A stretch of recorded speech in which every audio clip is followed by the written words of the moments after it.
Hello बच्चों, चलिए प्रश्न को पढ़ते हैं और समझते हैं। एक समाकलन हमें दिया है -1 से 1 log और उसके बाद है x प्लस वर्गमूल x का वर्ग प्लस 1 dx बराबर है। और हमें इसका मान यहाँ पर दिया गया है विकल्प के रूप में a, b, c या d, और हमें इनमें से सही विकल्प बताना है।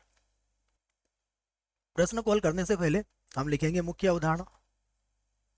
तो प्रश्न के लिए मुख्य अवधारणा, जिसकी सहायता से इस प्रश्न को हल करेंगे या फिर यहाँ जो लिखेंगे इसकी मदद हम इस प्रश्न में अवश्य लेंगे।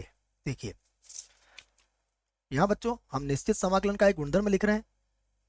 ए से बी सीमा एफ एक्स डी एक्स होता है, तो आप इसको लिख सकते हो ए से बी एफ ऑफ एक्स के स्थान पर लिख सकते हो आप A plus B minus X D X. ठीक है, तो इस सूत्र का प्रयोग हम करेंगे। सबसे पहले हम प्रश्न को आई के बराबर मानेंगे बच्चों।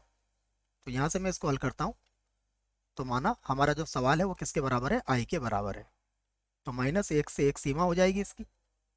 लॉग लॉग का आधार ये रहेगा, याद रखें आप। ये होगा एक्स प्लस वर्गमूल के अंदर एक्स का वर्ग प्लस 1। इसे बना दी मैंने समीकरण नंबर 1। ठीक है, अब बच्चों यहाँ पर जो गुणधर्म मैं लगाने वाला हूँ, इस गुणधर्म को मैं एक बार और लिख देता हूँ। वैसे मैंने इसको मुख्य उदाहरण में लिख दिया है, लेकिन हम प्रश्न में भी यहाँ पर इसको लिख लेते हैं जिससे आपको याद रहे। ए से बी, ये हो जाएगा F A plus B minus X D X. ठीक है, तो इस गुणधर्म का प्रयोग मैं यहाँ पर करने वाला हूँ। तो इसकी सहायता से अब देखिए ये क्या बन जाएगा, आई बराबर ये होगा -1 से 1, यहाँ पर होगा लॉग, और देखिए एक्स के स्थान पर क्या आ जाएगा, -x, और -x का वर्ग तो प्लस ही होता है, तो ये तो प्लस ही रहेगा। ठीक है, और ये हो गया dx। ठीक है बच्चों, कैसे आया, क्योंकि -1 और +1 करोगे, जैसे a प्लस बी करोगे तो ये तो जीरो हो गया, तो जीरो -x, तो -x ही तो रखना है हमें। ठीक है, अब समीकरण नंबर 1 और 2 को जोड़ लीजिए आप। ठीक है, तो हम लिख लेते हैं 1 और 2 को जोड़ने पर समीकरण 1 व 2 को जोड़ने पर।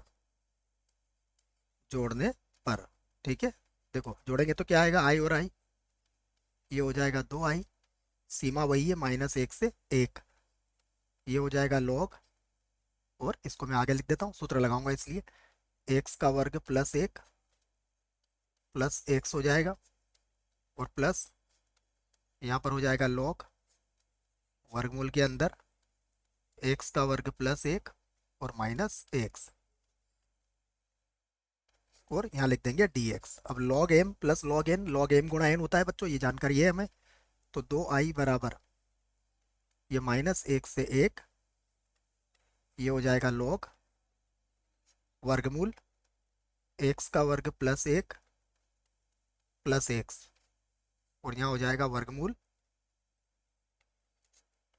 एक्स का वर्ग प्लस 1 माइनस एक्स। ठीक है, ये हो गया आपका dx। ठीक है बच्चों, सूत्र कौन सा लगाया है, सूत्र मैंने बता दिया आपको, log m plus log n बराबर क्या होता है, log m गुणा n। अब देखिए यहाँ पर इसको आगे हल करते हैं हम, तो ये होगा 2i बराबर सीमा है इसकी -1 से 1, ये हो जाएगा log, और देखिए a plus B A minus B, A का वर्ग माइनस बी का वर्ग बन जाएगा ये, तो ये हो जाएगा एक्स का वर्ग प्लस 1 और माइनस एक्स का वर्ग। ठीक है ना बच्चों, सामान्य सूत्र है a plus B A minus B बराबर होता है a का वर्ग माइनस बी का वर्ग। बीजगणितीय सूत्र है, अच्छे से याद होना चाहिए आपको। अब यहाँ पर क्या मिल गया हमें, देखो एक्स स्क्वायर से एक्स स्क्वायर तो कट जाएगा, तो 2i बराबर -1 से 1, ये तो हो जाएगा log 1 और dx। और हमें पता है log 1 का मान क्या होता है बच्चों, log 1 का मान 0 होता है। आधार ई भी ले ले तो भी log 1 का मान क्या होता है, 0 ही होता है। तो 0 हो गया, इसका मतलब आई बराबर कितना आ गया, आई बराबर तो हमारा 0 आ चुका है। यही हमारे प्रश्न का क्या होगा, उत्तर होगा। विकल्प देखते हैं कौन सा विकल्प सही है। तो पहले विकल्प में 0 लिखा है, अर्थात यही विकल्प इस प्रश्न के लिए बिल्कुल सही विकल्प है बच्चों। ये भी गलत हो जाएगा, ये भी गलत और ये भी गलत। आशा करता हूँ बच्चों प्रश्न का उत्तर समझ में आया होगा। धन्यवाद।